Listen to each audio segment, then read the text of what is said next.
தோன்றின் புகழோடு தோன்றுக.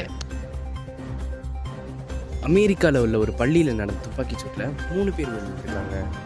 அரசியல் பரபரப்புக்கு இடையில ஒரே நாடு ஒரே தேர்தல்னு மசோதா மக்களவையில் தாக்கல் செஞ்சிருக்காங்க.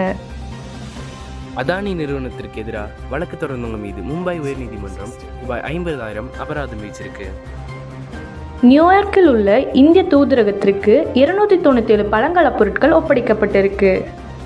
ஒன்றிய அமைச்சர் அமித்ஷா டாக்டர் அம்பேத்கரை அவமதிச்சிட்டாருன்னு சொல்லி நாட்டில் பல்வேறு கட்சியினர்கள் போராட்டத்தில் ஈடுபட்டிருக்காங்க. கோவை குண்டுவெடிப்பு வழக்கில் ஆயுள் தண்டனை கைதியான அல் உம்மா இயக்கத்தை சேர்ந்த பாஷா உடல்நலக் குறைவால் டிசம்பர் 16 மரணமடைஞ்சிருக்காரு. அவர் கடந்த பிப்ரவரி மாதம் பெயிலில் வெளிவந்தவர் என்பது குறிப்பிடத்தக்கது. இத்துடன் இந்த வார செய்திகள் நிறைவு பெறுது.